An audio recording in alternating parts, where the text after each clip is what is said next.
Hello and welcome to the Great Game Debate podcast, where we bring our A game to great debates. I'm your host, as usual, Caden, and I'm not complete without the saucy Aussie, our man down under, Steven. How you doing? I'm doing good, dude, except that I have a really sore infected toe, which is gross. So that sucks. Wow. Well, it's a good thing you're the arm of the GGG Voltron and not one of the legs. The other arm is Jonah. How you doing, buddy? You got that toe sauce on you, saucy Aussie? You reckon it's worth anything on Feet Finder? Oh, I bet, bro. As you can tell, we're unhinged today, and that's the kind of episode we're gonna have. Yeah. Austin, as you're jetting in, transforming into a leg, and joining up with the Voltron, we're glad to have you back. How you doing? Doing well. Just had 2 weeks of vacation before this week, so got back to work and had a terrible time. But other than that, doing great. And the last leg of the Voltron is friend of the show, a frequent collaborator, Matt Storm, returning guest of Fun and Games podcast, Reignite podcast, self-described Venom lover. How you doing, Matt? I'm doing good and correct. Venom is the best for a lot of reasons. I'm doing well. I'm happy to be back. It's always a pleasure to be on the show, and it's been a minute. I'm glad that you guys are back. It's been fun to listen, and I'm glad to be back on the show as well. Yeah. All right, Jonah, it is now time for the debate. I turn things over to your judgment. Representing against having it. Now, I'm very curious about this because this is a heated topic all over the internet for video game fans of all sorts. And people are very opinionated, even though it's just a guidance system. So, Matt, as our guest, would you like to start or close the debate today? We'll start the debate today. Okay. And our assist trophy today is none other than the Saucy Aussie, Stephen Beaumont. So you can call on him at any point for an extra 30 seconds during your debate. Matt, you have 2 minutes on the clock. Are you ready? I am ready. 3, 2, 1, debate. So, first of all, to talk about the yellow paint, it is a heated topic for, I think, mostly stupid reasons, but I get it. Like, it feels distracting. It takes you out of the moment. But something I'm arguing for more than just the yellow paint is accessibility. I've been on that soapbox since I started playing video games, and you could be ableist and hate yellow paint, or you could side with actual accessibility. And the yellow paint as a guidance system, also, as I get older, it shows you the path you need to take. And as someone who has less time to play more games, as I'm growing my video game podcast and have less time to play video games, being able to stay on critical path because of a yellow paint or some other guidance system, the wind in Ghost of Tsushima or Yote, things like that, I think are incredibly helpful. And to get mad about them is kind of baby material. Like, you could just ignore them and go wherever you want or not play those games. I think the biggest problem with the yellow paint argument is it also showcases that a lot of people who play video games want it their way or no way at all. There's no collaboration or acceptance of this stuff. It's the same as the Dark Souls debate, which I will not get into right now.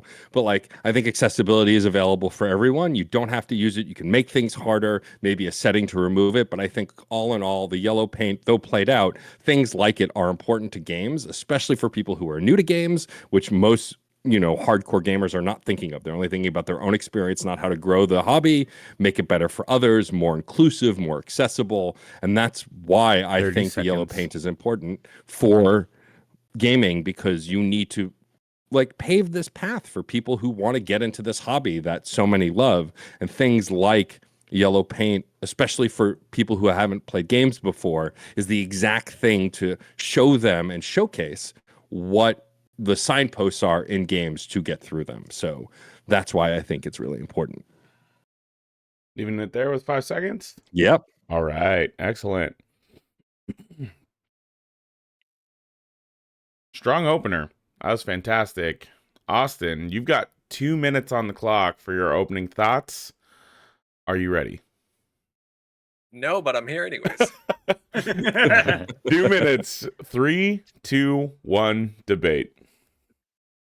A lot of the points you brought up, I agree with. The problem I have when it comes to yellow paint is that the options are all there's so many options there. To choose that is just, I feel like, the easy way out.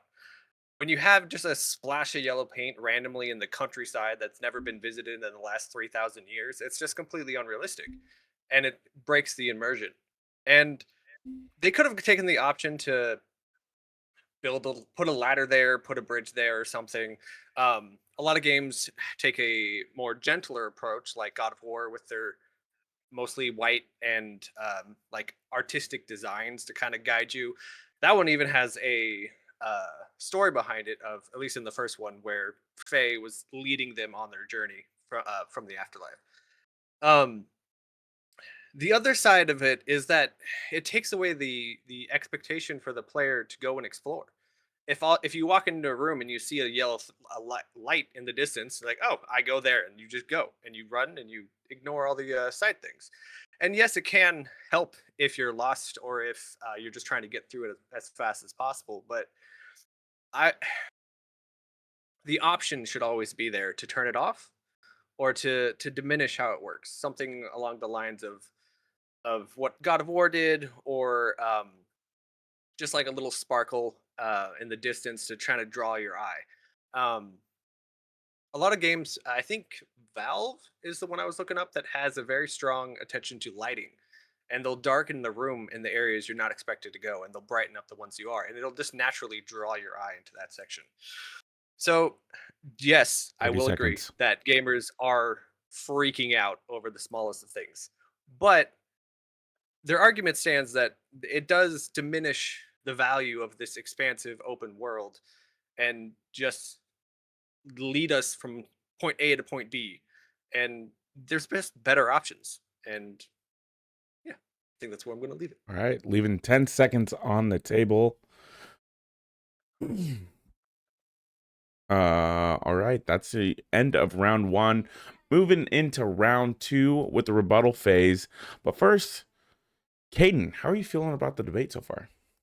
Dang, it's a tough one, because like it's really kind of illustrating the two sides of the argument, that it's almost like you're just talking about two completely different experiences that are meant for two different kinds of gamers. It's like it just doesn't really feel like you can have both in the same game. So it's like, as a developer, you just have to choose. It's like, are you catering towards being accessible to everyone and new gamers, and gonna kind of bring them into it easily, and it's going to be disorienting for a new player to walk around a 3D environment. There's the yellow paint. Or are you going for like, a game that's going to challenge you and let you get lost, like Silk Song or Dark Souls or something? So it's like, it's hard. I'm looking forward to see where the debate goes, because it's like you really just can't choose a right answer. It's like it depends on what the goal is. But yeah. All right, Steven, as our assist trophy, I know you haven't gotten to spread your wings yet, but I wanna hear your thoughts so far. Yeah, it's hard to not get compelled by, obviously, an accessibility case, Mm-hmm. but as Austin did say, like, there are better ways to do it, and I do think a lot of it comes down to art designers stuff as well, and like really, very good level design. Especially when you think of something like the early Assassin's Creeds and stuff like that, where it was just like, obviously, if it's sticking out, you can grab it. Yeah. Sort of thing. It's quite clearly obvious. It didn't have to be painted yellow. And I'm sure as they got later into the series, well, first of all, they went to freeform climbing, so that just completely mitigated that aspect completely. But yeah, so like there are other ways to do it, but definitely I appreciate the accessibility angle as well. Awesome. So yeah, it is. All right, so we'll move into the second round. Matt, you've got 2 minutes on the clock. 3, 2, 1, debate. All right. So to start, I mean, one of the things that Austin mentioned is realism. The yellow paint takes away from realism. So please tell me about realism in your game with space aliens, or the world ending, or Oni, or demons. I really want to hear how that realism is important. I get it. I am mocking a little bit, but like people complain about because that's one of the biggest arguments for the yellow paint, right? Like there's not that much yellow paint in real life. Yeah, there were also not demons or zombies or anything else. So like, who cares? And so I think that argument is kind of like the realism argument I get conceptually, but I kind of smack down because it's like you're playing a game. It's a fantasy. Yes, there should be realism in certain things. And like I do think that The Last of Us and games like it are going for that. But I also don't think yellow paint in something like The Last of Us would throw it off that much. I don't even remember if it's in that game, but just as an example of like hyper realistic. The other point was guidance, right? Well, why would I explore the room? I can see the yellow paint, so I'm just going to go that way. And while I appreciate that, that's not the game's fault. That's your fault. You don't have the willpower to ignore it, or you've decided you want to fast track. So either way, that's not the game's fault.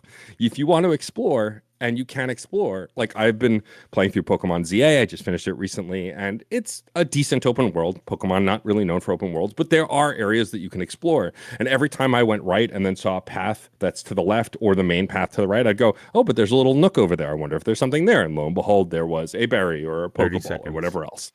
And so I think ultimately, while your points are good points and points that are often brought up, I think they're pretty easily debunked because at the end of the day, the strength of the accessibility, the strength of the need, well, yes, ultimately the option should be able to be turned off, just like every Souls game should have an easy mode, right? It doesn't ruin the hard mode for people, but we don't have that. So with what we've got, I think yellow paint and those options need to stay. Using up all of that time. Nicely done, Matt. All right, Austin, you've got your 2 minutes for your rebuttal. 3, 2, 1, debate. I think realism in game is important depending on the game. Games like Mirror's Edge or Resident Evil, it's very fast paced, and having your eye drawn to something that you can grab and keep up and run away is important. But in games like the biggest example of Final Fantasy, where you're meant to just immerse yourself in this whole other world of swords and magic, realism is important, if not the most important. And sometimes there's just better solutions, and I feel like they take a cop out and go with something that's just the easier solution. Now, I agree that accessibility is important, and I've seen a lot of solutions that are better that I would like to bring up. Like the big one that almost got mentioned was like Assassin's Creed's or Horizon Zero Dawn or the Batman Arkham games, where you hit a button and you activate your special sight, and you get a nice little view of everything that's around you that's interactable or something that's worth searching or guiding or whatever. So I think the yellow paint is a good option in the right kind of situation. So to have it just slapped all over the place and call it good is what I argue is not worth having. But in some games, it's worth it. The other option I would argue is better. 30 It's just like seconds. points of interest. Like you can look. One of the best DLC games that or DLC for games that ever came out was the Shadow of the Erd Tree. And as soon as you walk into this world, you see just in the distance this massive lit up tree. And yeah, it's huge and it's bright and it draws your eye. But you also know, like, oh, I can go there. I can do something. And it's not. It fits. It's not just yellow paint in the distance that tells you that's where I need to go. And I'm gonna leave it there because I ran out of time. Awesome. All right, going into the final round. Reminder to our contestants, we still have our assist trophy on the table. Caden's pointing the wrong way. There we go.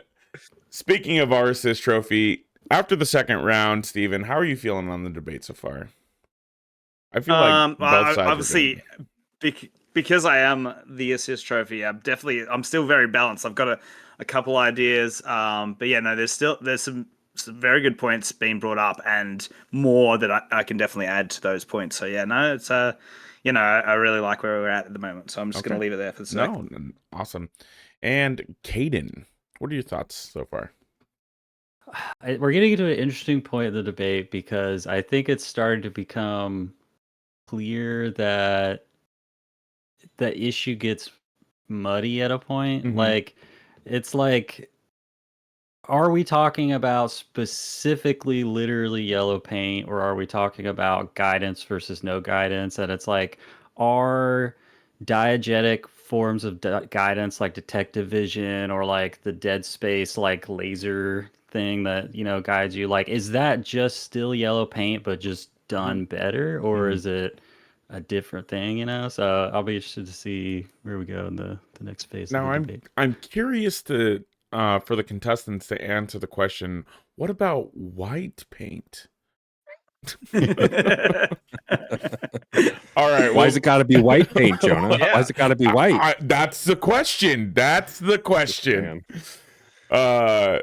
All right, we'll move on to the final round. Just another reminder, we still have assist trophy. You do not have to use the assist trophy if you do not want to, but Steven is there. Matt, you have 2 minutes on the clock. Are you ready? I am. All right. 3, 2, 1, debate. So while I do have, I mean, I think Austin is actually doing an incredible job to counter this because, again, I think both of us are kind of in the similar place on this. But that said, I do really think that the importance here is what Caden's talking about. I think guidance systems are kind of endlessly important. And sometimes on a small budget or with a focused team, or when you're trying to do a giant open world, yellow paint's the best you can do in a short amount of time. Seeing games patch in better stuff later on. But that said, before I go further, before I forget, because I'm old, I am going to throw my Pokeball containing Steven, the Saucy Aussie, for my assist trophy. All right, 30 seconds, go. So the reason why we need yellow paint, and it's perfect. Batman Vision ruined, like, our understanding of video games, and also for collectors like me, we just ruined it. We stop, we hit the button, and you play the whole game just with detective vision. So playing something like Resident Evil 4, where we've just got yellow stuff, it's bam. I just keep running. I get to see the gorgeous visuals, and I get to just shoot that thing, pick up the ammo, keep moving. Ooh. Go straight back into it, Matt. Yep. And so, and I do agree with that. I think ultimately, it's not as I think distracting as people would claim it to be. I think ultimately these guidance systems are important. I think often our industry is, first of all, very male centric, which is not a surprise, but also existing gamer centric, right? And I think those two things very much lead to a very kind of important, swayed importance on difficulty and challenge and doing it for yourself. But I am someone who uses a guide, likes guidance systems, plays on easy. Like, I don't care. I want to experience the game the way I want to experience. And I think guidance systems like yellow paint are a step in the direction of allowing someone playing a game to interact with it in the way that they want. Because at the end of the day, if someone showing you the path ruined your game experience, you have to ask yourself, why is that ruining your experience? Is it really the yellow paint? Is it really the guidance? Or is it because you don't see challenge if people help you? Or you have some resistance to help, which is also a common thing. But I think at the end of the day, we really need to allow for these spaces and these places to have these things that people need in order to engage with games on a level that they may not get to otherwise. And I think guidance systems like this, specifically the yellow paint, since that's what we're debating, is exactly what we need in video games. Another just really good, right on the money. I really appreciate it. Man, I love having you on, Matt. Our judge is impartial. Austin, my Yeah, sweet, I'm sweet here, I guess. boy. Austin, my sweet, sweet boy. You ready to close this thing out, man? Yeah, I actually wanted to throw to Steven to start. If that's all right. Oh, that makes my life. Let him get his opinion out. Austin, you sweet, sweet boy, making my life so much easier. Letting That me definitely adjust. wasn't why I said it. I promise, I'm not trying to rig this for myself at all. All right. Steven, when your time is over, Austin, you will go straight into it. 30 seconds on the clock for you, Steven. 3, 2, 1, debate. If your art style is not distinct enough for people to understand where an item is that you can pick up, like for instance, like an ammo crate that you need to bash, like I'm talking about Resident Evil, fire your art director. Like, and that again it's just about, like, yes, realism ruins these games, and that's why they use yellow paint, but just have something outlandish that just stands out. As Austin said, you can do this in different ways. Make your game original and stand out. Nice. Go into it, Austin. The argument for accessibility is incredibly important, and I love that you brought that up. The one side of it that I do want to argue that wasn't mentioned is somebody that's coming into a game that's never played a game before, and they look around and they see the yellow paint and they bolt for the yellow paint because that makes the most sense. But they don't know that if they took a little bit to the left, they might have seen a little bit more. If they had gone to the right, they might have fought a mini boss. So having something that so dramatically drags a new player in a certain direction might keep them from actually seeing the whole game. So accessibility is important, but I think it should be a better guidance than just go here and do that. Now, like you said, I think that guidance is very important, and it's kind of where the water is muddy. Um, Even something as generic as like enemies in that direction, we're going the right way. Like there's always something that's available that's a way to guide the player that isn't just screaming in your face that that's the best or only option. Now, I do want to take my last bit of time to actually try to pivot to the worst example of guidance that we have, and that is when the voice actors of the little character that's following you around is like, hey, I think there's a ledge over there. Hey, what's that? It's like, I've been in this room for 30 seconds. Give me a second. I want to look around. So I think guidance has come a long way from 30 seconds. a throwback of like Ocarina of Time where you would just walk out and have no idea what to do other than, I think something happened at the castle. But there's also a long way to go. And I think yellow paint is kind of a hiccup in the road where in some cases it is very good. In other cases, they need to tone it back and give us a little something gentler to help guide people in exploring the beautiful worlds that games can create. And that's where I'm going to leave that. All right. Well done. Well done, Austin. Oh, man, this is I saw this topic pop up and like 2 days before we were recording, and I threw it out to both these people. And they blew my expectations out of the water. You both represented your sides fantastically. It was a great debate. But no debate is done until we get some votes. So let's start with the assist trophy. Steven, who are you voting for? Yeah. This is tough because I am one of those people that gets a little bit irksome about it. But at the same time, you got to think about those blue collar people. You know, everyone's been to the paint shop and bought like a tester paint, and yeah, you've only got enough paint to do four weatherboards, and then you're like, no, we don't like that, but oh well, it's on the weatherboards now, so it's just where it lives. Those 4 yellow bits of weatherboard. So like, and that's the thing, when people argue realism, and again, the greatest point, absolute hammer on the head, other than accessibility, that won it for me, for Matt, was when he said, your aliens are not fucking real, your zombies and all that bullshit is not real. Like, that's the thing. The reason why I feel like a lot of it came in was really Uncharted, and then I've been replaying Tomb Raider. I'm at the end of Tomb Raider 2013 or whenever that game came out, having a fantastic time. But yeah, it's all the white paint and all that sort of stuff. Very, really, really obvious like markers. And it's because they wanted a cinematic experience where you're sort of doing actions while you're really just sort of doing canned animations.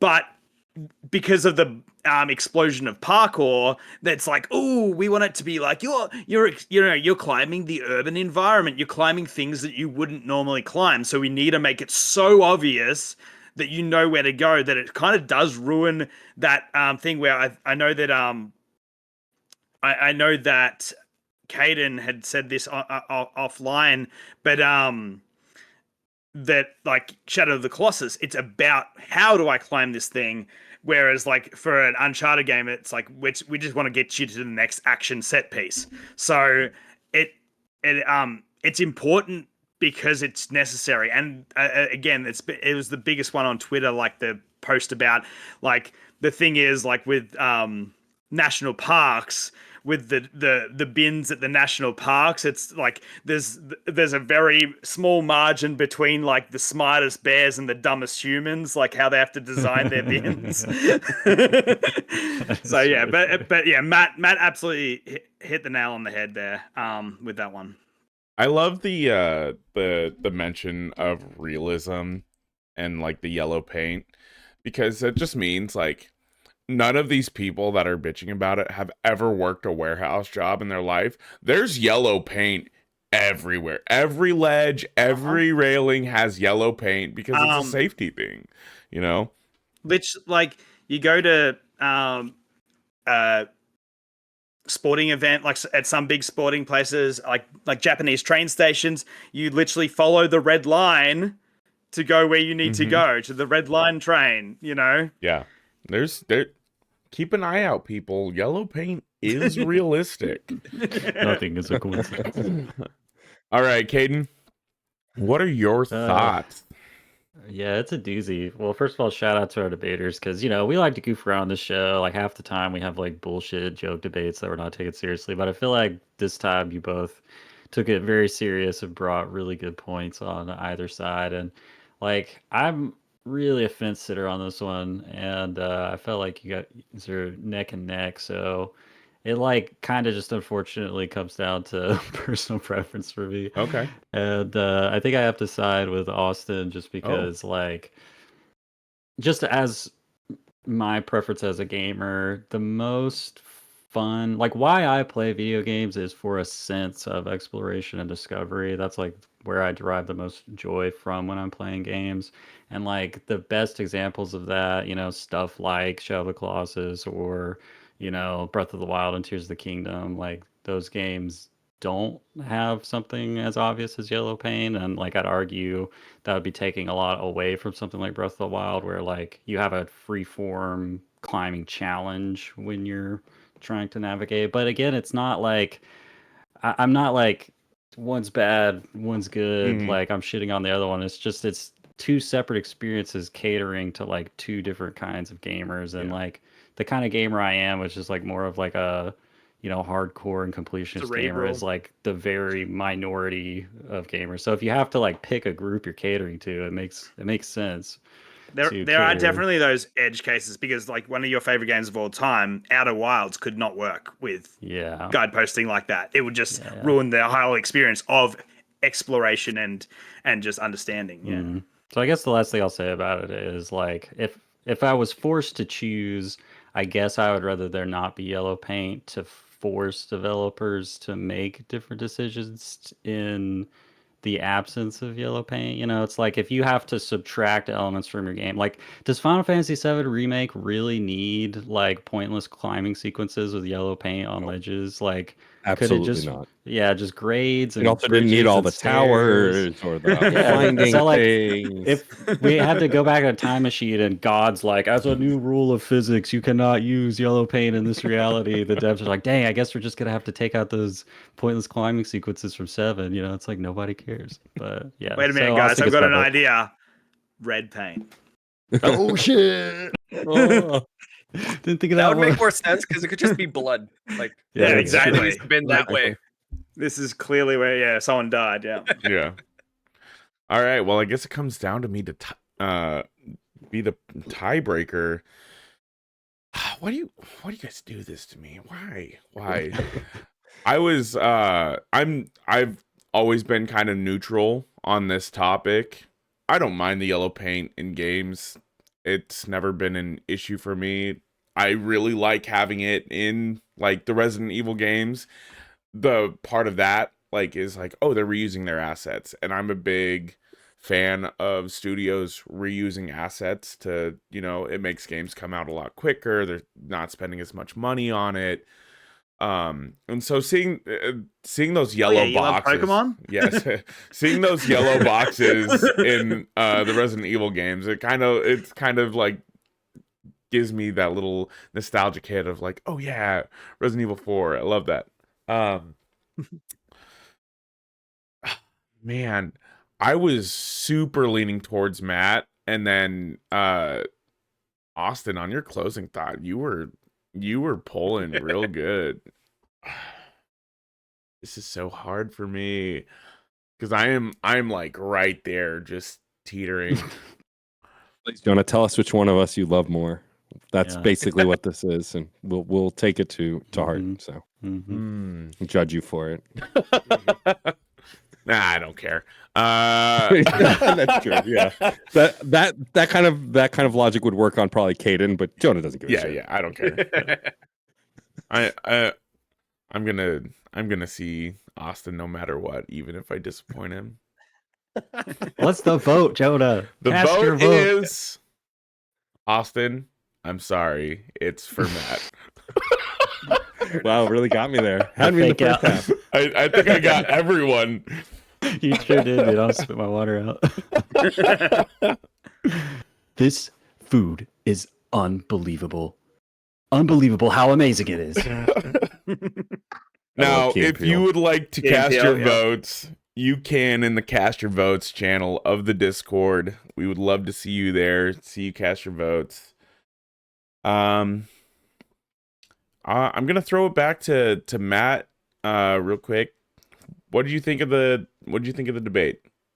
Well, this is great. I mean, Austin, I think you did a great job. I think that you put all these chuckleheads to shame. So you should take that confidence with you because they've been doing this a long time and depends on the day. Yeah. But in all seriousness, I think you did a good job. I think what's fun about arguing on this show, especially with all of you guys, is that yes, there are gag ones we've done that are just for goofs and to make jokes, but there have been ones that we do where we all kind of agree and just pick a side, which I think some of the most fun debates are. Is like I didn't really disagree with a lot of Austin's points, and I know Austin didn't really disagree with a lot of mine. I think there's healthy debate is important to video games, and this show showcases that. And so, Austin, I think you did a great job, and it was fun. Like when Jonah asked me, I immediately said yes because I want to talk about accessibility. I want to get on my soapbox, which you guys talk about all the time, but I just think still worth repeating as someone who is struggling to play through Ball Pit and wishes there were some accessibility options in that game, though I'm enjoying it and having fun. Interesting. I haven't heard that take, but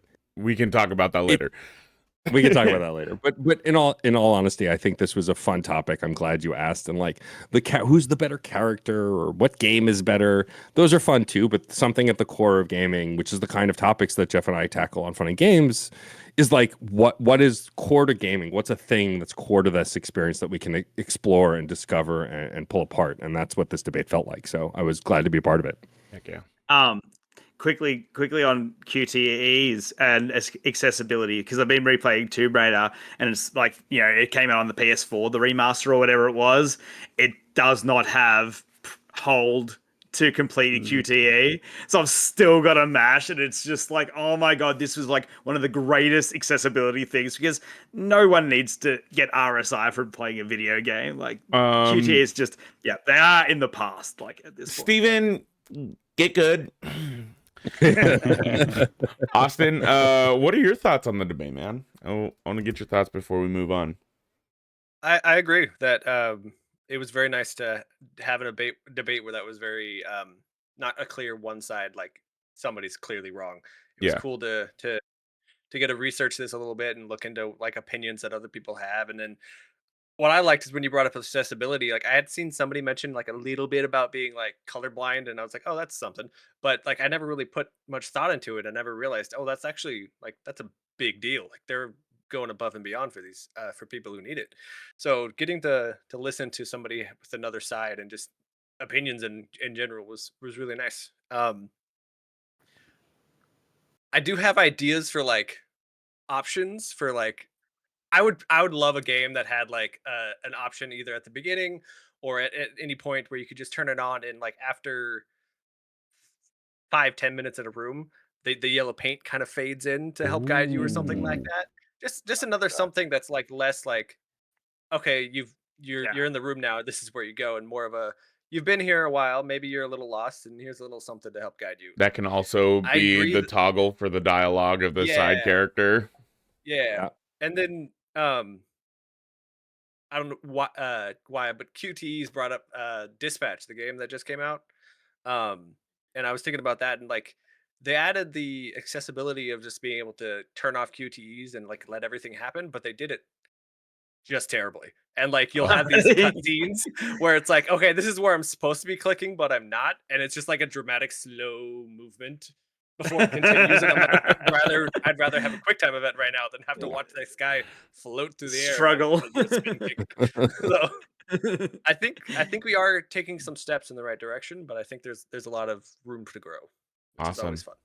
And before we get out of here, I think one of the best games that has kind of tackled this issue, which isn't a new game either, is the what is it, Shadow of the Tomb Raider, the final one in the reboot series.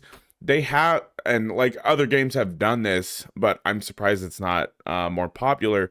But you can change the difficulty on exploration, puzzles, and combat independently, which should just be across the board thing for a lot of games. But Silent Hill has done that forever, and I've never played a game in that franchise. Really? But one thing I know is that the combat has a difficulty setting, and the puzzles have a difficulty setting. So if you're like me, someone who is the medical term is a dumbass, you can turn the puzzle difficulty down and still have the challenging combat or exploration. And I love that. I think that that's kind of a brilliant way to do it. And like there are a few other games I've played, not that I think Ghost of Yotei also has like you can customize the difficulty. There is just easy, medium, and hard, and then there's like you change individual things, like dodging is easier, or you take less damage, or you do more damage, things like that. Control also did stuff like that, where you can make yourself invincible, or you don't die from falling off cliffs, or whatever else, to like tune the difficulty the way you want. And I think that's really the future of it. It takes more work, but I agree. I think that's the best way to do it. I was gonna say, okay, no, go ahead. To throw in what you just said, Jonah, we just played Ghost of Recon Breakpoint for the first time. Yeah. And they have their settings for combat and then stealth and then whatnot. And I saw this comment when I was looking up info about this, and like obviously having options is awesome, but it also dramatically increases production time when they have to go through it step by step and change all these things based on how you might want it to be. And Jonah, you were just saying you love how they reuse assets to get games out faster, but to have this much accessibility isn't the right word, but like versatility is awesome, but also a dangerous game to try to force people into. Yeah, for sure. Yeah, reuse your assets so you can make a versatile game. There we go. Exactly. There we go. I'd rather have a game that runs well than that looks great, because if I can have fun, who cares how it looks? I was gonna just to follow up off of what Austin had said, and this will be my final point for the debate, and then we can move on. I know, I'm sorry, Caden, I'm sorry. But honestly, Ubisoft is kind of doing a great job with the settings in their games, because like in Assassin's Creed Shadows that came out earlier this year, like the difficulty screen, it's not just like a setting, it's a screen of different options that you can go through and change how you want to play the game, is fantastic. And I think honestly the people that have the money to do it, that should be a focus for the AAA space, is make a difficulty screen. All right, well, if you want to share your thoughts and vote for this debate, do it on the Discord in the Cast Your Votes channel, and we will see you in community questions. All right, friends, it's now time for some community questions. But before we get to it, it's time for a patron shout out. Thank you so much to Dan Gieslin, Pucho, Randall Reborn, and Cherie Clark. Thanks, Mom. Thanks, Mom. Thanks, Mom. Thanks, also, Mom. Shout out as always to the artists in our community. Thank you, Hunter Pearson, for the new logo. And thanks to Ben Burns, aka Abstraction, for the new music. Hell yeah. All right. Before we get into it, I want to give you a little platform, Matt, just to plug anything you want to plug, share anything new you've been working on. I'll say up front, we mostly know you from the Fun and Games podcast, which is a gaming podcast. And I swear, Matt, I am not blowing smoke up your ass and licking your boots. Like, I really think Fun and Games podcast is like my favorite gaming podcast. Like when I got a feed, it's like I got like 5, 6 new episodes of gaming podcasts. Fun and Games is the one I go to. And it's because most gaming podcasts are like news focused, and it's like how many times do you hear like, 5 or 6 different groups of people all deliver the same news? But you and Jeff, you do topic based shows, which are evergreen, so check them out, listeners. But yeah, go ahead. Anything you want to share, Matt? Well, Kaden, no, that's really sweet, and thank you. And like that was the goal when we started the podcast. Like I listened to the Game Informer show, Waypoint, which is now Remap, like all of those shows where it's news and then what you've been playing and then community questions or whatever. And like I love doing that kind of show, but I didn't want to make that kind of show because of the exact thing you said, evergreen. Like I want people to be able to go back through the backlog, listen to stuff, and though some episodes, like our Switch 2 episode that we did this year, will eventually be outdated, for the most part, everything is something worth going back to. And so, yeah, so I do 2 podcasts. I do the Fun and Games podcast with the incredible Jeff Moonen, who's also been a guest on the show. And it's broad topic-based discussions or interviews. For our 200th episode, we interviewed Ryan from Fangamer about the Off Remaster remake, which is, a game that inspired Undertale, but then kind of got lost on the internet, was always available for free, but they wanted to get it on Steam and Switch. And what they could do, they revamped the soundtrack, they updated the UI. I played it, and it's now one of my favorite RPGs I've ever played. Like, it was such a great conversation. We never really get to talk about remakes and remasters except speculatively. We got to talk to someone who remade something and why they made their choices. It was great. But we also interview composers, voice actors. We do retrospectives on consoles, genres of games, franchises, all sorts of cool stuff. And yeah, we just hit 200, and we just also hit 400 for Side Quest, our smaller scale series within the same feed where a different host comes on every episode and talks about a game they love and why they love it. Everyone on this call has done it except Austin, so I will have to harass you for an episode. But basically, you tell me a game that you want to do that's not already been covered that you love, and then you get to monologue for 5 to 15 minutes about why you love it. There have been, I'm sure it's going to be really hard for the community to guess what Caden covered in his first episode. Totally shocking. But beyond that, it's just a fun way to share in the joy of gaming. Like why I love this podcast is because you guys ultimately just want to celebrate the joy of video games. And you talk about the hard topics, but for the most part, it's celebrating games because Jeff and I like to say every game is somebody's favorite. Doesn't matter. Good, bad, well made. Doesn't matter. People will love what they love, whether they were growing up playing it, something they found now. We try to celebrate that within that podcast. And then very quickly, also Reignite with which I do with the incredible Frankie Bradley Lestrange, is a play-along podcast. Started as a Mass Effect podcast where me and Frankie were like, well, what if we were Shepard? Why would we make these choices? And more importantly, which aliens would we kiss? Because that's really what people care about. And we did the whole Mass Effect trilogy, which I hadn't revisited in a while, though I had played it a lot when it came out. And then we went on to Andromeda, which I had never played, but Frankie had. And so they shepherded me through it. I get it. And that was a really fun experience. I think the hate for Andromeda is overblown. It's not perfect, but it is a very good, solid Mass Effect game if you want something different.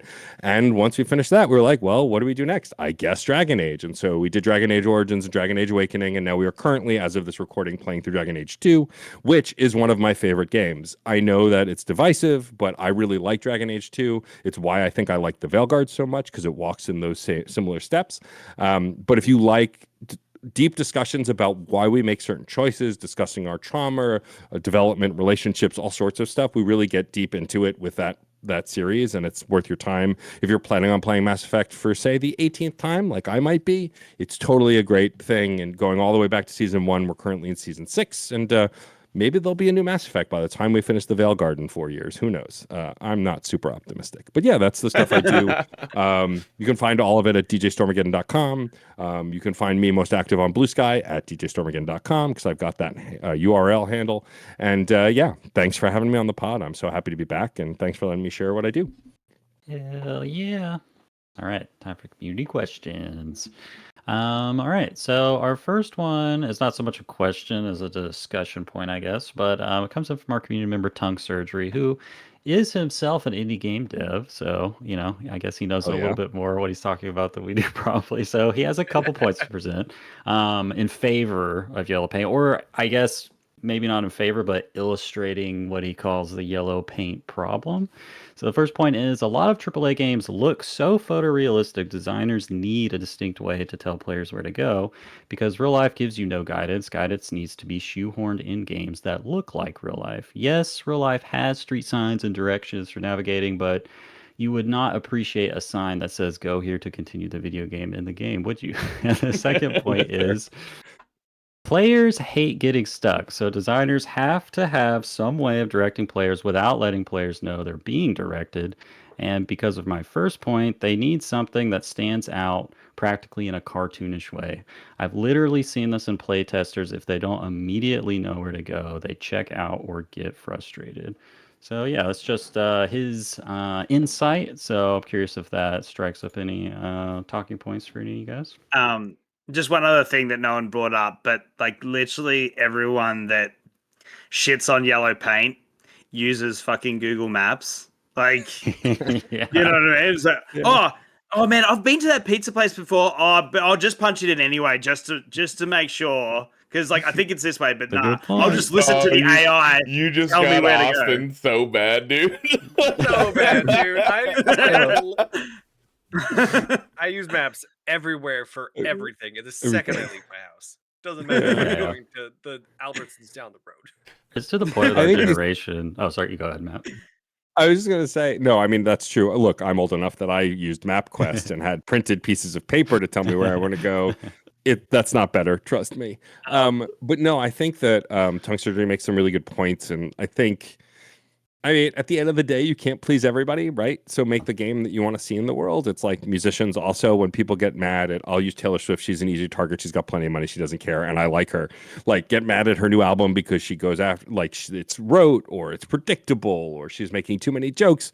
She doesn't care. She's doing what she wants. Like, she's making the music she wants. It happens to be popular and she happens to be famous. But like, I think authentic music, the kind of music that I know a lot of us gravitate towards, has to come from an honest place. I think the reason that Nickelback got a lot of bad feedback, and I don't think they're a terrible band, I think they made some poor choices, is because when you make a song like Rockstar, when you write a song like Rockstar talking about all these things you've done, but the lead singer then admits to never having done any of those things, it can be a fiction. It can be a fiction. You can write a story. Taylor Swift writes a million stories, but it has to be authentic. Even if you're writing a story, it has to come from a real place. And the reason I think Rockstar is a song like put off people is because it didn't feel authentic in the way it was written. But then they'd go on to write other albums after that did have a lot of authentic heart in them. And people, Nickelback, I think, has found their ground again as far as a fan base. But like, I think authenticity is important, and that's what I think tongue surgery is really getting to here is like you have to find this line between great game development and authenticity without making it look like, a giant neon sign saying, hey, dumbass, go that way. And it's really worth bringing up, and I'm glad that tongue surgery framed it that way. Wait, so Matt, you're telling me Love Story by Taylor Swift isn't a real song, isn't a real story? Oh my God, you didn't know? Oh man. I hadn't really. Could you imagine if it. Nickelback wrote Love Story? That'd be crazy. That would be crazy. Before really digging into it for this episode, I hadn't heard this whole AAA games thing before. That makes a lot of sense when you think about it. And it's really just been interesting to kind of kick around in my head as a problem. Like when you go back to some of the first 3D games like Ocarina of Time and Super Mario 64, they don't have yellow paint, but it's because the geometry is so simplistic and there's only so many points of interest that everything sticks out. Exactly. Well, like original Zelda is so obtuse with the puzzles. It is bad game design Literally for today's walls standards. That look completely the same as every other wall, but you have to blow up just a random wall. So like all the kids in the 80s were literally blowing up every single pixel of that game to find the secrets. Like that's terrible game design. Like was it Link's Awakening or Link to the Past, where you could start ramming your sword into the wall to find the weak spot, and you would hear a different sound. Yeah. Well, the question that kind of comes up for me is like, do y'all think, whatever AAA graphics are of any given time is worth it for having to deal with new design challenges like having to come up with something like yellow paint because there's so much like clutter and stuff in the environment to make it look realistic that it's hard to tell where it goes? Or would you just I would- rather go back to more simplistic graphics and not have to deal with the yellow paint I would problem? prefer companies that don't fire all their staff. Yeah, that'd be Yeah. great. So I give me think worse looking games. Whatever I really gets us don't there. care. Worse looking games that take less time, Yeah. that take more time, that pay the developers more money, that have more. Yeah,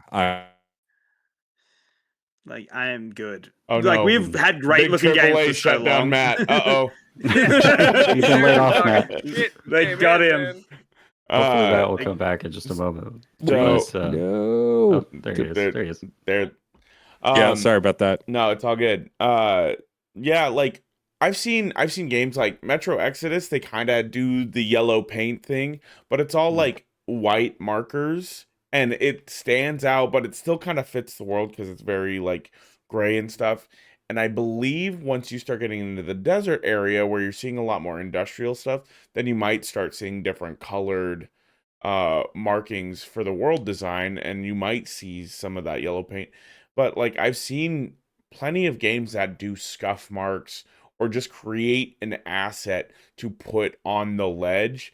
Like the Uncharted games were really good, or even the Lara Croft games were really good about having like a tarp or like rope or something hanging off the edge to show that it is a climbable edge. Yeah, is it the same asset over and over and over again? And you're like, Yeah. oh yeah, that's the edge. I see the edge from a mile away because that's what it is. But it's doing its job, and it feels more in the world rather than yellow And paint more in that Final Fantasy. naturalistic sort of stuff, and having some sort of lore attached to it is awesome, because the cool thing about like the bonus tombs and stuff, like they're not hidden very well in Tomb Raider games, because obviously you want to explore them, and it's the one bit where you actually do a puzzle usually in those games. But it has like someone has literally drawn with chalk, like this is the way to the shrine, because it's a shrine to a god or whatever it is, and you're literally like she's a fucking bad person stealing from people. Like but so like it's like, yeah, no, this is where we go to go pray or whatever it is at like someone's shrine. So yeah, it is in the world, so that's cool. Like I really like it. The yellow paint, I've just remembered, but Alan Wake does yellow paint the best way. It's hidden until you shine your flashlight on it, and then it's like someone put like the invisible paint to guide you to secrets most of the time, and it's so fun because it's like, oh, I see the yellow paint. This is part of a problem of a puzzle that needs to get solved, and then you go do it, and it's freaking fantastic. I love it. Alan, stay out of my bedroom.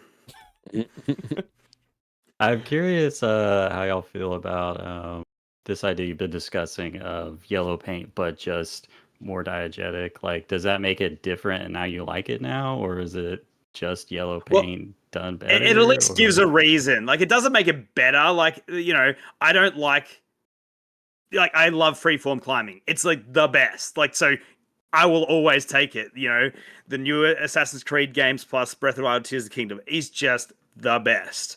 But at least in Horizon Zero Dawn, they're like, oh, when in 2052, when this guy like raided this castle, he put these pitons here, so that's why they're there. And it's like, oh, thank you, you know, this old, you know, explorer. And it's like, it doesn't mean anything, but I guess they gave it a lore, you know, substance. Yeah. As someone who is crippled by the lack of linear like exploration games, kind of like what we've been talking about with like Uncharted, the Lara Croft games and whatnot, that are typical to have like the markings for climbing and stuff.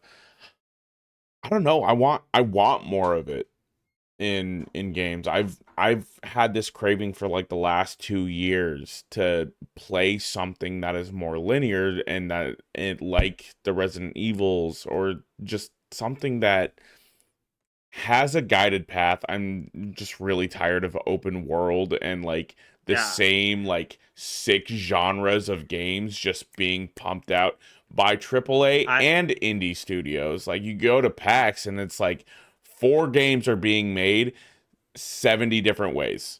you know. Yeah, I'm so tired of all these like Vampire Survivor Brick Breaker likes, man. There's just like a dozen. It's crazy. Yeah. It's so funny because I looked at my playtime of Tomb Raider 2013 or 2012, whenever it came out, I can't remember. But it was literally, I've almost 100%ed it. I've got all the weapons fully upgraded, and it was like 14 hours. Do you know how happy I was to see that I've only played it for 14 hours, dude? It was like, man, this has just been awesome. Yeah, I loved Wheel World so much because it was an open world bike riding game that took me 5 hours to finish. Hell yeah. and I went all over that map, did a ton of stuff. Like that's what I want. I want more short games because I love Persona 5 Royal. I will never play that 160 hour game again ever. Yeah. As much as I love it, I will never have that kind of time again. Well, sort of leads into the next question. So, community member Randall Reborn asks, personally being someone with limited time to play big games, I need some sort of guidance system.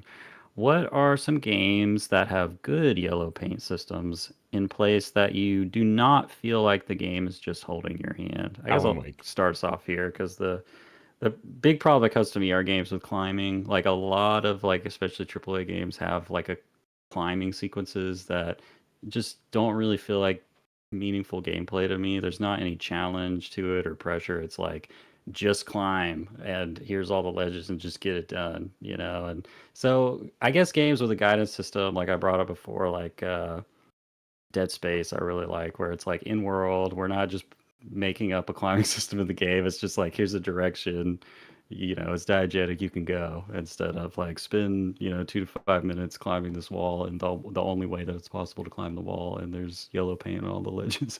But yeah, what do you guys think? I mean, like the big one for me is like the exploration games like the Ghost games and Uncharted 4 specifically have not only climbing, running, and jumping, but like interspersed with like grappling hook moments or whatever. So while the climbing isn't always the most interesting part, usually it's the short part to then get to a ledge, but then you jump and then you throw a grappling hook and you swing and you like hit a rock face where you have to find the handhold and climb again. Like I like that kind of dynamic. And like the way the Ghost games especially do it, where like you can tell that the rocks are different from, and sometimes it looks a little silly where like there are clear stones sticking out of a rock face that aren't anywhere else, but still diegetic in a way that I think works, especially in Yote, which admittedly I'm only a handful of hours into, but I think does it really well, that it kind of like still guides you, but there is some room for exploration. There are ledges where you can run around and see other things, some different paths, that kind of thing.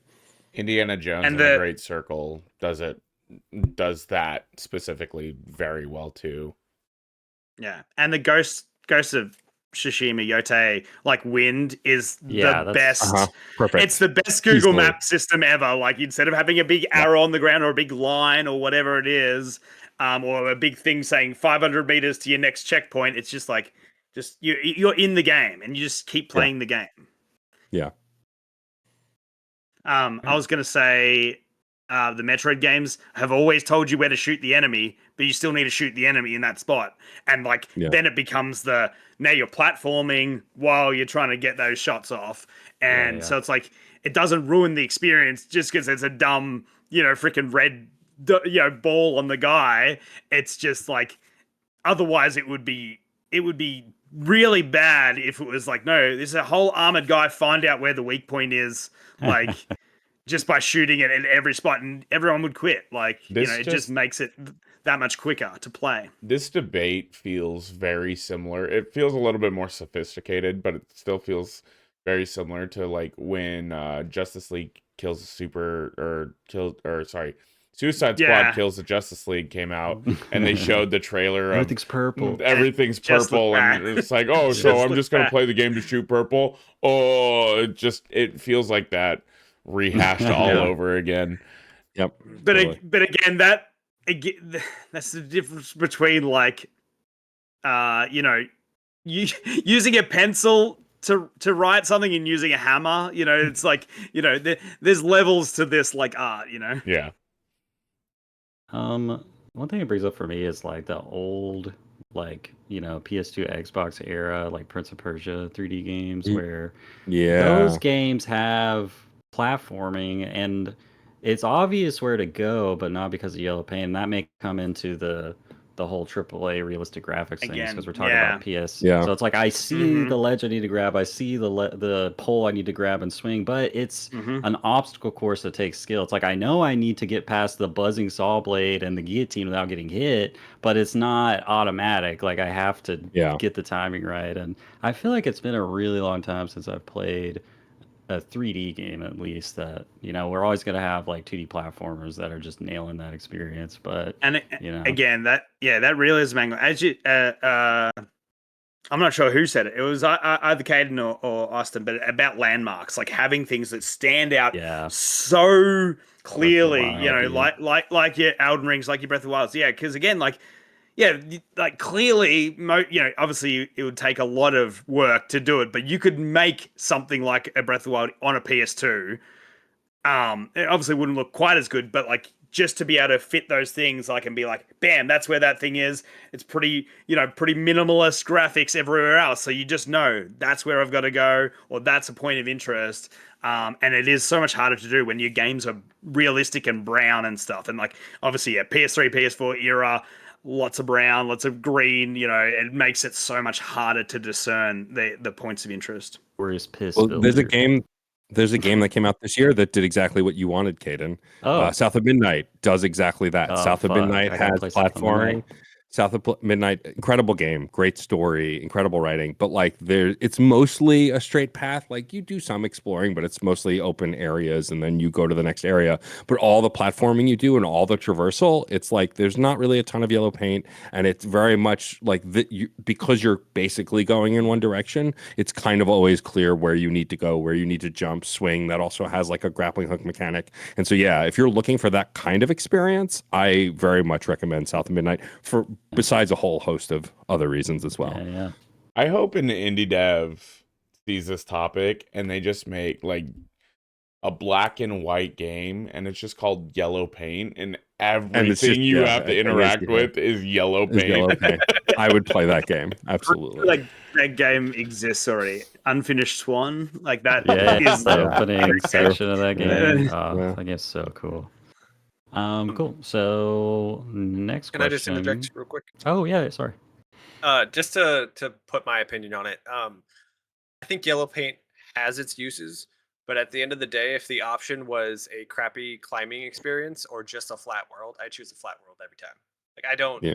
If it wants to be realistic and add all these details, and then they have to force in the yellow paint to tell me where to climb, I'd rather not climb. Just let me enjoy the world the way it is, and not have to go from one level to the next to pick up the little, like the case of ammo so I can climb back down and continue where I was actually supposed to be going. Like it's just, I feel like they're adding climbing because climbing is the craze, just like we have big MMOs for a craze for a while, or big open worlds that were a craze for a while. It's like, I'd rather not have it all if it's going to distract me from it. It's still in the back of my head because you mentioned it earlier. Is Mirror's Edge just like the ultimate best game that's ever done yellow paint? Like, because it's very integral to the experience. Because you've got it, because you're moving so fast. Parkour. Like, it fits like the aesthetic of the game. Everything's white except for the critical path. And it hits like, the accessibility as well, because it does like, oh, you're going so fast, you got to know where to go. But on the flip side, there's other paths that aren't highlighted that don't like light up and tell you to go this way. But it turns out those paths are actually a little bit faster, a little bit easier, or have a secret hidden that way. They did a fantastic job with that game. Game was so peak. I remember that game came out. I guess I was in high school and I played it for like 12 hours straight, like through the night without sleeping until I beat it. Cool. All right. So let's see. I guess on the flip side, question from Fancy Hat Goose. What's a game where you desperately wish they had added some sort of yellow paint guidance? Does anything come to mind for anybody on that one? My number one answer to that is my game of the year. As of now, it keeps changing. But Clair Obscur Expedition 33, one of the best RPGs I've ever played. Interesting. Love that game, but navigating those maps sometimes, this is what we're talking about, like what Stephen was bringing up about how have great game design and like a great art director. They have an incredible art direction in that game, but it's so fanciful that it's very easy to get lost and not know actually where you're headed.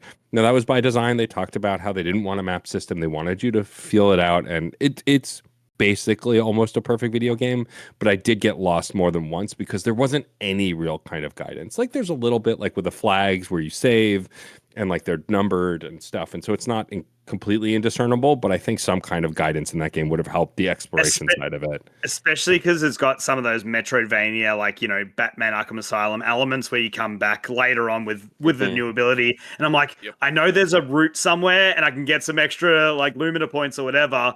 I just can't remember. And plus, it is a bit sluggish to go from the start of a section all the way through as well. Like, even at the end of the game, when you've got a bunch of quick movement options, like when you get into the map, you go back to just being pretty slow. So, like, it is a little bit unfortunate. Yeah, a couple of things were just like, a couple little tweaks, but that game has jumped onto my top 10 list. Like, that it is so fantastic. Yeah. I was going to say, and because everyone was there when they were kids and I wasn't there because I was a fucking Nintendo 64 geek, is definitely Metal Gear Solid, man. Like, there is so much obscurity in that game that is not...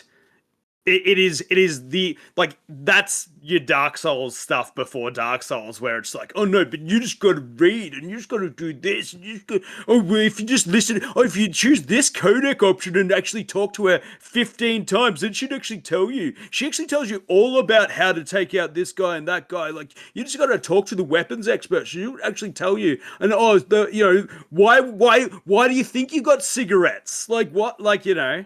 And like, oh, didn't you know that there was a minesweeper? No, I didn't. I just got fucking blown up by mines. I just got blown up by mines and got through the fucking mines section. God damn. Amazing. That came from the soul, man. Yeah. Oh, yeah. And I love that experience. And I played that as an adult, like a 30-year-old playing that, and I still loved it. But man, it's hard to get into. Mm-hmm. Alrighty. Next question. More of a comment, but I have a follow-up question from Hyperballistic. He just calls out one of his favorite examples is an abiotic factor. There's occasional yellow paint in complicated areas to nudge you in the right direction, but it actually has an entry as an anomalous entity in the facility. They describe it as the entity is occasionally guiding the law. So like they have like an in-lore, there's like an entity out there who's painting stuff yellow. So I just want to follow it up and ask you all, we've talked about some examples, but like what are, some of your favorite examples of like contextualized yellow paint? Lighting is the best one. As Austin said, lighting is so fantastic. Really cool. Yeah. Yeah, I think Prey, they're both pretty good games, but the newer Prey, the with the aliens, the mimics, like that Prey, I think does some really cool stuff where they're guiding you just by how the rooms are set up, or because you're the only person on the station, you're going back and forth. If a room is completely messed up, you've probably been there and been attacked. But if a room is perfectly set and like everything is nice and neat, it is clear you need to go there because there's probably something you missed or something to find or a hidden thing, because every room where those mimics are in, they've exploded and destroyed something or attacked you or you've shot something. And so that kind of in those kinds of games where you're, meant to be immersed in an immersive sim. I was trying to get to the word, don't get old, kids, it sucks. In immersive sims, the way that you interact with the space that then sets you up to like the in-lore stuff. Dishonored does it a lot too. There are a lot of in-lore stuff for why certain things are set up a certain way or shaped or how you can explore certain areas. And so I kind of really like those kinds of games do it. I'm gonna give one of the best and then one of the worst, because I forgot about this one as one of the worst guideposts. And this is just for gamers and gamer brains, because again, for new people it wouldn't work, but for gamer brains, like everyone loves, like it just tells you everything. Big old ammo crate as you're walking along. It's like, oh, okay, that's right. I know it's my man. Yeah, bots fight. Health packs. But the worst one is your Uncharted during the exploration segment. A lot of knee-high walls around here. Yep. Yeah, that was 2010's Naughty Dog. That was their bread and butter. Yeah. Gears of War too. Like I love the Gears of War Mm. games, but you get to an area and like, oh, there's a lot of cement blocks. I wonder what's going to happen here. Man, take me back to the Xbox 360, PlayStation 3 era. I love those stupid games, dude. I was just thinking when I think it was Jonah that brought it up earlier about paint in the real world and yellow paint and like warehouses and stuff. I would love if Final Fantasy, like at the tail end of the game, you just saw like some dude run by and like put paint down and he yells something about OSHA and runs off. Like it doesn't even need to be like some logical thing. Just make it funny and like throw it in there and be like, oh yeah, that's cool. Doesn't even need to be a random guy. Just make Johnny do it. Johnny is an all-purpose character. Love Johnny. Just make Johnny run by and go, I'm painting the walls. I'd like to see someone trip on like some piece of environment and then somebody comes over and paints it yellow. And paint it. The hyperballistic brings up an awesome one. Talking about abiotic factor, being that it's a survival game in a factory, just having literal signs is so awesome because it goes, kitchen, oh man, sweet, we're gonna get some water, we're gonna get some supplies, a knife or some food. Let's go to the kitchen. Like you are guided by your understanding of the real world. So like that is an awesome way to contextually guide as well. It's pretty cool. Okie dokie. Last question comes in from friend of the show and fellow podcaster Holden Hintz. Check out his podcast, How to Waste Your Time.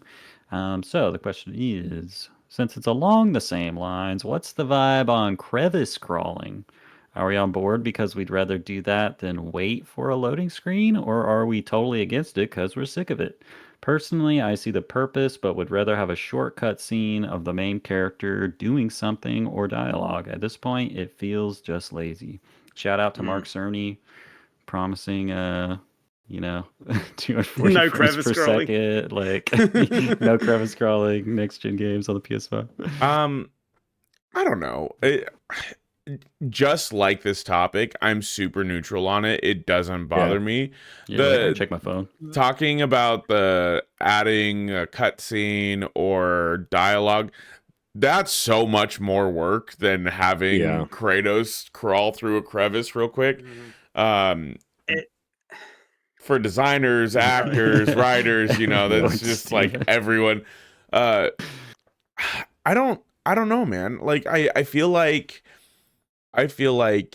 if it doesn't really break the immersion, which the reason why God of War did it was to keep that seamless camera without doing any cuts. That's why they did it. Yeah. I think it's fine. I just, again, like, do stuff in moderation or have like some things turned off, whatever. If that really bothers you that much, fucking have a setting where you get to the crevice and then it puts a black screen on and you have a loading screen if it really bothers you that much. Dude, all you see is like the crevice and there's blackness and you just move forward in Resident Evil like shh. You remember how good those door scenes were? Yeah, that's the thing. Like, especially like different ones would have different creaks and groans. Like, I love that. So that's the thing. Like for me, my biggest grievance, and I love God of War 2018, but my biggest grievance with that game, it might be the sequel. I definitely have a lot more grievances with the sequel, but when you fast travel, and I explicitly refused to fast travel after I realized it's on the PS4, you're waiting for it to load and you got like this round circle you could just run around and it's just like an endless loop of circle, and it's just like all you have to do is stand still and then the portal will appear behind you and you just turn around and then but you have to wait the 30 seconds for it to load. And I'm like, I would much prefer like my favorite ones are, because it's such a vibe, is an elevator in Metroid Prime, and you're just chilling with Samus, just chilling, like just going down an elevator. It's just a vibe. Like, and again, it's just a loading screen. It's nothing fancy, but give me a canned animation of the crevice because I'm not doing any gameplay. You're making me push forward when I could be just having a quick sip, grab a snack, whatever. I'm cool. Like, I don't need to see it every single time, especially because they cut your movement speed in half every single time. And that's the worst part. It's not about having to do it. If I could do it at 100% speed, it'd be fine. But because they got to load something, they have to cut my speed, and that's what kills me. Now, Yeah. Steven, how do you feel about the endless crevice? Imagine going into the crevice and then my it never ends. Like, I'm sure, like, you know, Forever and load that's the thing. Like, screen, there like- are certain ones, like playing what's it called? The Silent Hills demo. Mhm. What's that? Endless hallway. Yeah, Oh, PT. PT, Yeah. PT. Yeah. So like, yeah, that stuff would make me go insane. So like, yeah, no. That's hilarious.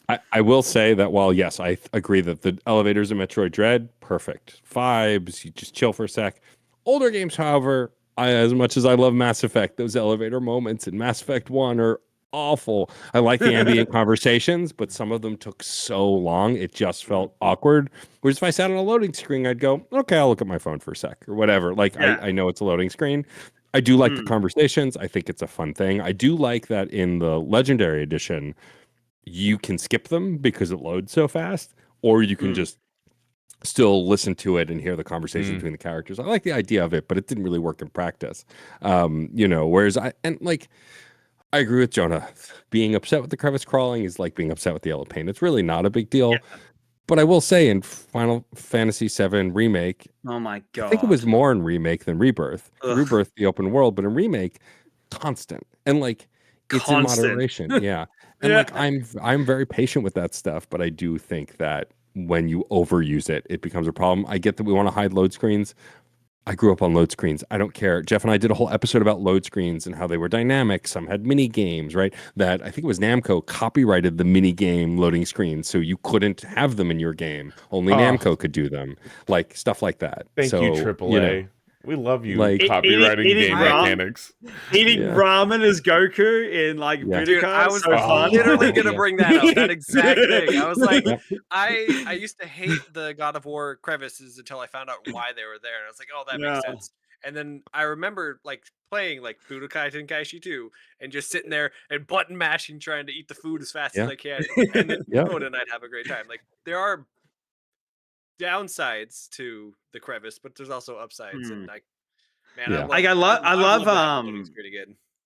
you know, they did it in sports games, and then they also ended up doing it in Bayonetta. Like being able to practice your combos in Bayonetta, like was like Yeah. really smart. It was hilarious in Ghost of Tsushima, even on base PS4. They're like, here's some tooltips. Oh no, we're loaded. It's like that game loaded so damn quick, and you're just like, why did they put these here? It's hilarious. Contingency.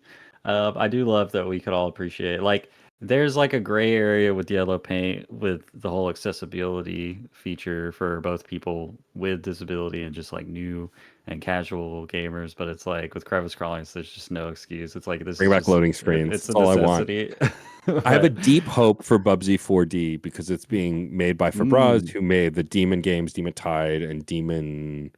Oh, what's the other one? I can't remember the first game's called, but they've perfected the modern 3D character platformer, and like Bubsy 4D has some tongue-in-cheek stuff about Bubsy and his legacy, and so I really hope that there are ridiculous loading screens in that game just for the sake of a mini game or a gag, because yeah, I loved quirky loading screens. I think it's some of the best the PS2 generation had to offer. Three Houses. What's like Fire Emblem Three Houses Yeah. has one gyro control in the game, and that's the loading screen. Yeah. You can make Violet run across the screen. It's like so kind of cool. Yeah, that kind of stuff is I think fun. the worst thing I can experience in a loading screen is when they load in this like whole world that you can run around in or do something in, and you get it for like 15 seconds, Yeah. and then also it's lagging the whole time because it's trying to do Yeah. something in the background. I'm like, I would Yeah, that 100% does suck, yeah. Assassin's Creed. Screen Yeah. thing. Assassin's Creed. Yeah. Assassin's Yeah. Creed Exactly. is so awful Well, with that. That's why, like, yeah, the Assassin's Creed one's weird, but for Bayonetta, because you are practicing like crazy combos, The it's like best. it makes sense. Whereas there's no combat in Assassin's Creed games. There's zero. Right. It's L1 simulator in the originals. As long as it doesn't lag, let me be in there. It's fine. But when they Yeah. put us in there, and then they're just like, it kind of works, and oh, we're done. Like, Yeah. why? Yeah. Right, cool. Thanks to the community for the questions. Thank And you, it's guys. now Oh, yeah. time for a little game. All right, my friends, the game I have for you this week is the video game companion dating profile in honor of guidance in video games. So I'm going to have you guys all just work as a team. I'm going to read a dating profile of a mystery video game character, and then you can confer what I'm done and decide on an answer together. You'll see what you get right. I think we should be teams. Okay, somebody has to. Do you have enough? Do you have enough characters for us to be? Well, teams? here's how we'll do it. We'll have two teams, and then I'll read the entire dating profile, and someone on each team has to write the answer down before I say what the answer is. So you both reveal your answers at the same time. Okay. But the problem is, how are you going to talk about it? Okay. Yeah, never mind. I think bad idea. we Let's just go work back to as a my team. idea. Fine. Let's let Caden run the game that because Caden made. How about that? Then you can talk about it all together. There won't be any discussion. Exactly. Yeah. If Otherwise, we'll be teams. quiet. Yeah. So anyway, let's just start over.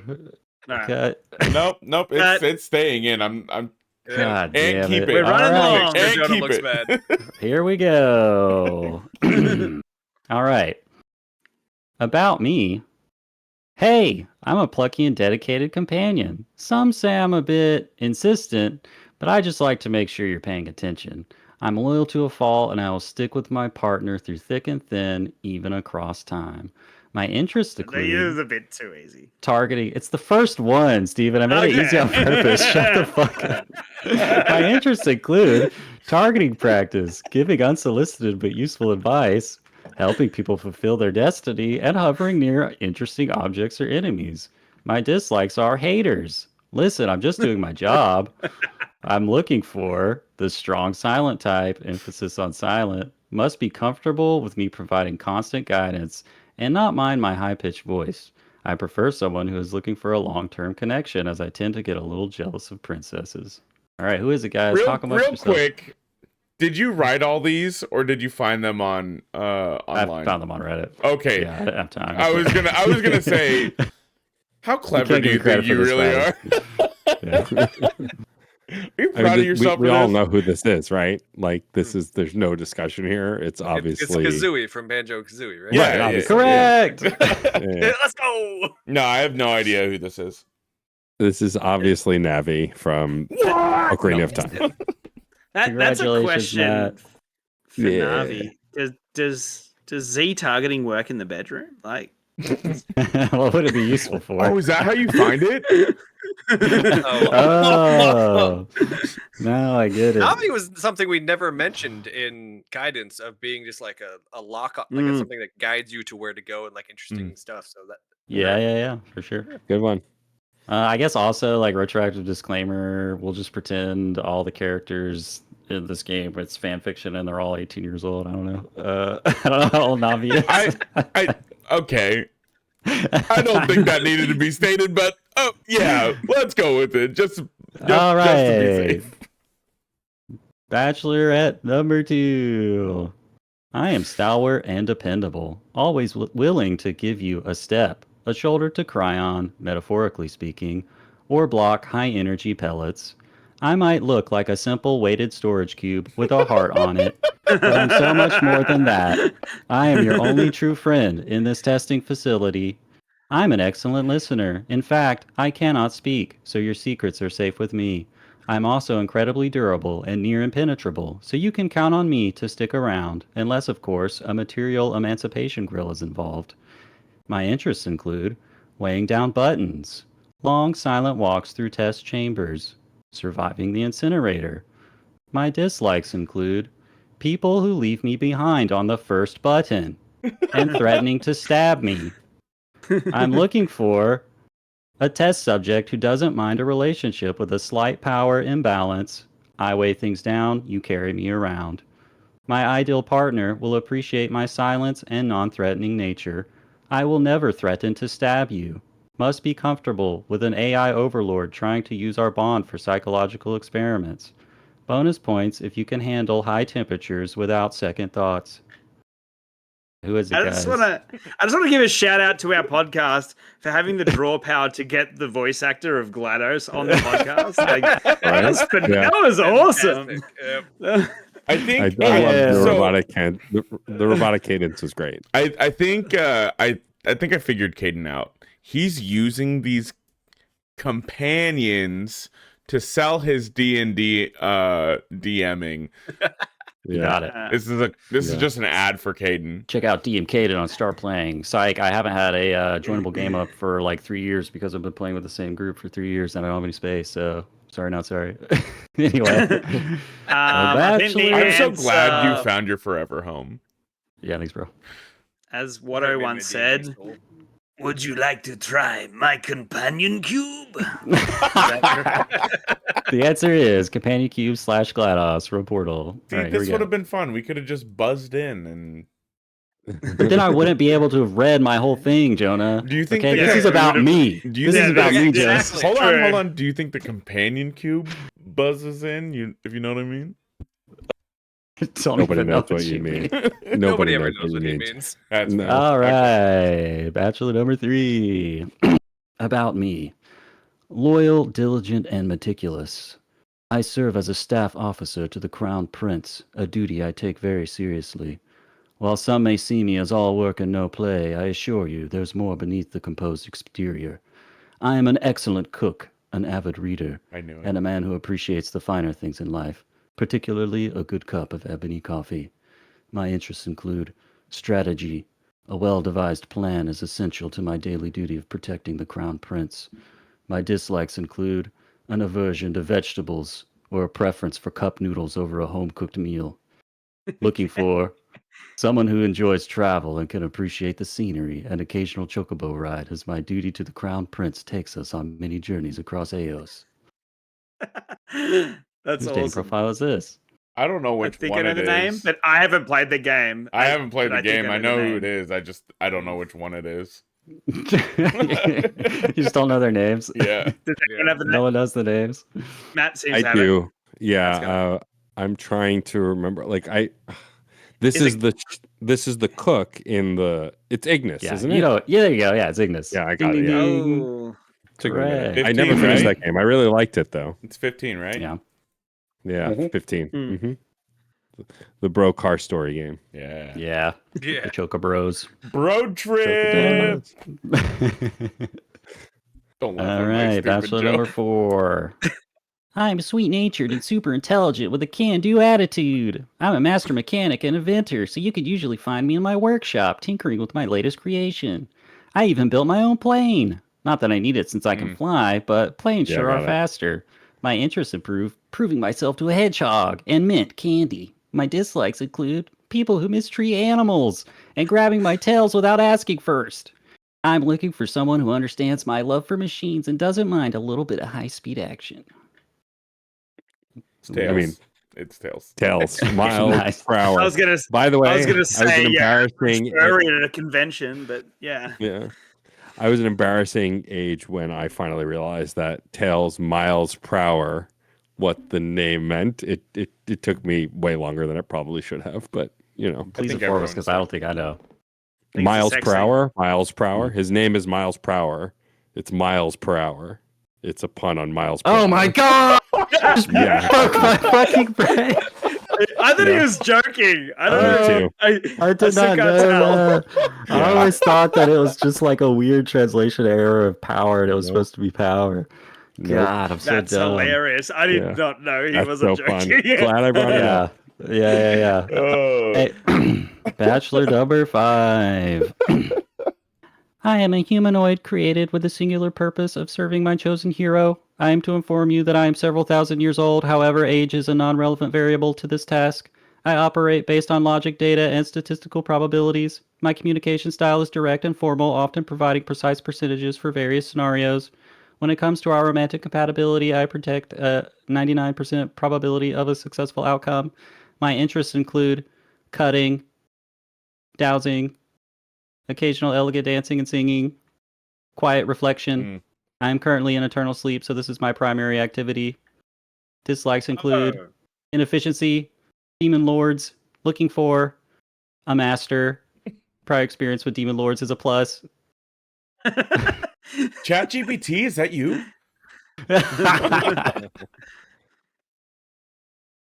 It's 5. What do you think Jonah? about Nice. demons Yeah. with a strong tongue game? That could might change Fi's opinion on Demon Lords, you know? Yeah. Just gotta get out there and try the experiences. Yeah, nice job, Jonah. That is 5 from Skyward Sword. All right. Number 5.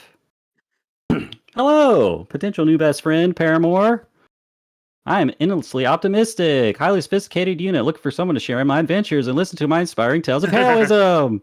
I may have faced attempted genocide at the hands of my last relationship, but I'm back and better than ever, baby. I've been told I'm the life of the party. No one came to my last birthday party, so I'm hopeful this works out. I'm just looking for a genuine connection and maybe a high five. My interests include wandering the waste, finding loot is my jam, pounding on vending machines, it's a great stress reliever, and ninja assassinations. I have the programming. My dislikes include stairs. Seriously, screw stairs. I'm looking for someone who doesn't mind an occasional unexpected Nova explosion during combat. Ideally, you also will not laugh when psychos shoot me. Damn, dude. You need to get an agent. That was so That's good. That was I don't know why pretty so many of these ended up as like AI and robots. It was a coincidence, but Obviously, Well, this you is guys the have one and to- only. you have to. CL4PT 4P. PP. think. Yeah, bonus points. Trap. Claptrap. All right, last one. Number 7. I am the ultimate life form. I'm a bit of a loner and not very social, but I have a good heart. I'm a bit of the brooding type, so I hope you can handle it. I'm still getting over my last relationship. She was shot dead by a soldier with a gun. My interests include my past, guns, and emeralds. My dislikes include hedgehogs who get in my way. Looking for someone who can understand me like she did before she was shot dead by a soldier with a gun. This sounds like great Metal Gear Solid writing, but I know who it is. I want to know Also, dude, why. there's no way. I want to There's know no way. why this is primarily Sonic Robots characters Sonic characters. robots. Robot. And Zelda.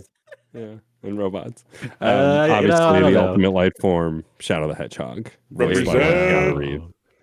Wow, I can't believe you guys aced 100% of that extremely difficult test. I mean, Yeah. true gamers. You can keep your Were gamer you cards. were you reading that and you're like, God, I gotta share this with the guys on the podcast? Pretty much. Amazing. Well done. Oh, That was a lot of fun. All right, congratulations. We've made it to the end of the podcast. Clap yourselves on the back. You did it. Time for final thoughts. Jonah, what are your final thoughts? I don't know. Oh, I found him. It's yellow paint. Well, that was easy. Austin, final thoughts? Yellow paint is a topic worth discussing, not fighting over. But I think what we do need to fight over is how AAA companies are treating us now. Yeah. Sure. Ooh. All my homies hate Nintendo. Steven. All my homies Final hate all of them. Yeah. Yeah, no, completely irrelevant to this topic, but yeah, no, my final thoughts is I watched Department Q with my wife, and that is an absolutely fantastic crime thriller. So if you like puzzles and if you like sleuthing, check that show out. It was awesome. And it's only 8 episodes. Nice. Love a limited series. Hell yeah. All right. Matt Storm, final thoughts. My final thoughts are, turns out that Final Fantasy Tactics is a good game. I know nobody's been saying this. Hell yeah. You know, I want to shout out and share an experience because I know you guys as indie podcasters who are also starting to find your footing and go to conventions and stuff, that Jeff and I were lucky enough to get review codes for Final Fantasy Tactics from one of our favorite development studios. And like that felt really good. But on top of that, I got to play one of Jeff's favorite games that I've never played, and then we got to do a podcast about it, which will be out soon, later this month. And we talk about tactics as a genre, tactics RPGs. But it just Like, it's such a good game. It's, I think, my favorite Final Fantasy game now. And like, I was afraid to play it because of accessibility stuff. And they put so much great accessibility options. Like, you don't get stuck in the dungeons if you're under leveled. You can exit those dungeons. You can level more easily. The quests are on the map now. Ton of really cool stuff. And the original game is also on the cartridge or disc, which is also excellent. So yeah, shout out to Final Fantasy Tactics. Turns out everyone was right. It's a very good game. God, one of my best friends, it's his favorite game. He's probably played it over a dozen times, and he's already played it 3 times since it came out. The Amazing. Jeez. anyway, God bless. yeah. I've been your host, Kid Birthday Lane. My final thoughts are, I guess I'm in my just freaky weird Falcom era, baby. I'm just playing this weird ass Falcom game from 20 years ago nobody's heard of called Xanadu Next. I can't recommend because it's like it's PC only, and the gamepad support was like patched in as an afterthought. It was really bad. It doesn't even like control everything in the game. Like when you open menus, you have to switch back to mouse and keyboard to navigate the menus. But like, fucking loving this game right now, dude. It is hype as hell. But you know, keep debating. You know, get out there and keep debating. Bye. Bye.